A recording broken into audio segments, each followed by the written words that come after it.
Well, welcome to Manchester. I've got to say, on the red side of town, there's suddenly a bit of Christmas cheer thanks to that victory over Tottenham Hotspur last night. Alongside me from United we stand Andy Mitten, and from full-time Devils Stephen and Jay. And Andy, I'll start with you. This wasn't the interview I don't think we'd planned, because I don't think anyone thought Jose Mourinho would lose that game.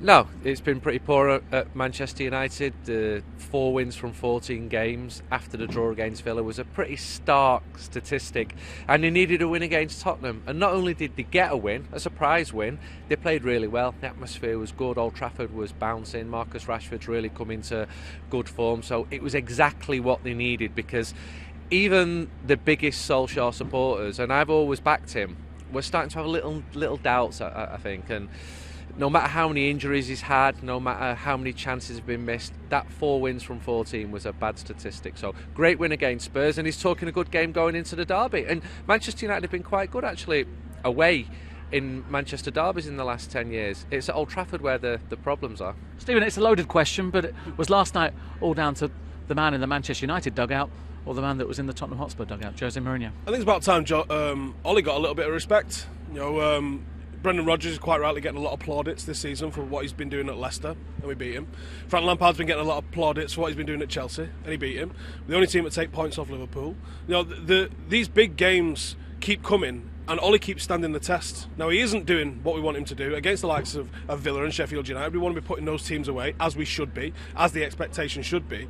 But he is doing it in the bigger games. So if you're going to criticise him for him not getting it in the smaller games, I think you have to praise him for getting it in the big games. And I walked into Old Trafford last night certainly expecting a defeat for Manchester United, and was pleasantly surprised, like Andy said, with how good the football was at times, how clinical we were at times, how exciting we were at times, and the fact that we came away with a win. Jay, did you expect to be waking up this morning, having beaten Spurs, looking forward to a Manchester derby rather than dreading it? No, not really. I thought, to be honest with you, I was really pessimistic, and I thought Jose coming back to Old Trafford, you'd expect him to get at least something out of the game. I certainly didn't expect United to win, but like Steve was saying, I think Ollie deserves some credit. I think you could see last night that the players are playing for him regardless of the quality. Everyone's putting a shift in, everyone wanted to be there, everyone was trying really hard, and we were good for our win. We deserved to win as well, and it does give you that confidence. I don't think this is it now. We've beaten Spurs, we've turned a corner, we're going to go into the Manchester derby as favourites or anything like that, but you can see that the players are up for it, and I think Ollie can take confidence from that as well, because we have had injuries. He has had to weather a lot of criticism, a lot of pressure, especially with Pochettino being out of work, the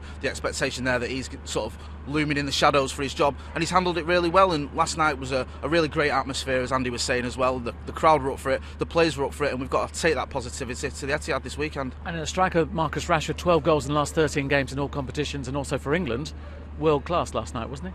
Oh, he was absolutely world class, and some United fans, I don't understand it, give him a little bit of stick. I don't get why he gets any stick. Ever since he's sort of come onto the scene, he's been banging in goals, especially in the big games. And he's got other levels to go. He's still only young. He's just turned 22, and we're seeing him almost growing as a player. He seems to be preferring that left-hand role on the left side, rather than down the middle. That seems to suit him a lot better. He took his goal well last night, took his penalty well, and he was a real thorn in the side. And he'll probably be a little bit disappointed he didn't get a hat-trick, which says it all as well. And it's probably a little bit sweeter that it came against a manager that has been slightly critical of him as a commentator as well. Is that the major problem here, that United still aren't killing games off like they should be? You spoke about the draws.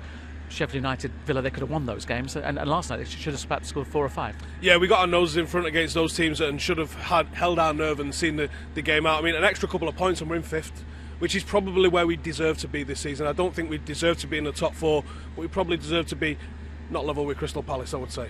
If we could kill games off, I think we'd be in a much better position. And when Spurs equalised last night, I did dread it. And as I said to you earlier, we've been great in the first half of games. I didn't think going at half-time 1-1 that we was definitely going to kick on, but we did come out again and we did create them problems.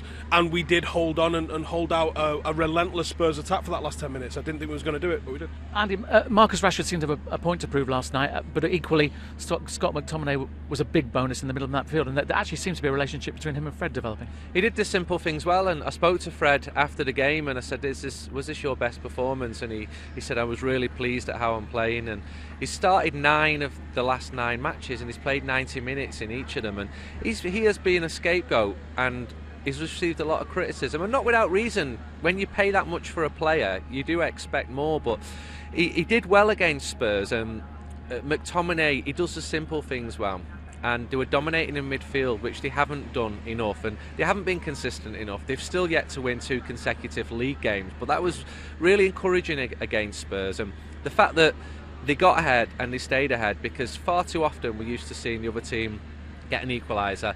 And Ole Gunnar, I like what he's doing. I like him bringing young players through. I like him as a person. I've spoke to him off the record and I see a determination there to get rid of the wrongs and to bring the right players through and the right youngsters through. But he has to get results in the short term. There has to be a minimum requirement. United have got the largest wage bill in the league, and against Tottenham it was really encouraging after the frustration against Villa and against Sheffield United as well. And I think United fans will be wondering when that hat-trick comes to Marcus Rashford. He's been brilliant, and as the lad said, he's still very, very young, and he's hit a sweet spot with goals now, because I would never have described him as prolific, but you can see him confident. He's coming back, he's cutting in on the left-hand side. I saw him last night drop back to the halfway line, turn and beat 2 players. He's taking free kick, he's getting closer with them. He scored the brilliant free kick at Chelsea. There's a hero emerging there, and United have not had enough of him in the last couple of years. Stephen, you talked about the ability to beat big teams and not small teams. Well, it doesn't get much bigger than Manchester City. Does that give you a little bit more hope and optimism going to the Etihad, or am I talking nonsense? I think you get a lot bigger than Manchester City, to be honest with you, mate. Well said, perhaps.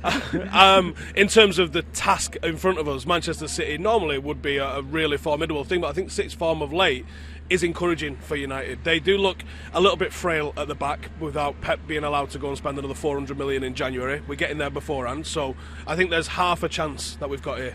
And if I was Ole, I think we've seen we can't sit back and defend. That's not this Manchester United team's makeup, and I don't think it's our mentality, and I don't think you get the best out of us by doing that. I think you have to go, you have to attack their frailties, and you have to rack up a couple of goals, because they will score against us. It's whether we can score more, I think. Yeah, I was going to say, Jay, is the problem giving too much of the ball to Manchester City, that they exploit that and then it becomes more difficult? Yeah, definitely. I mean, we were a little bit wasteful in possession last night, bringing it out of the back, which did worry me a little bit, because you know that City will punish you if you do that against them. But you know, as Andy said, as Steve said, you've got to feel a little bit confident going into this game. I mean, we've been to City before. We've been 2-0 down at City when they were sort of walking the title, and we came back and won 3-2. I remember Marcus Rashford getting the winner there in one of his first ever derby. So there's no reason why we can't go to the Etihad and get a result. But it is going to be difficult, and we have to be careful there, because they are a team that will punish you if you make mistakes. But I think that United aren't going to defend for 90 minutes. We have to get at them. We have to attack. And as Steve said, we know they've got defensive frailties, and we've got to try and exploit them. And in Marcus Rashford, we've got someone that can do that. And yet, because of last night, no one's talking about Paul Pogba perhaps not being there, are they?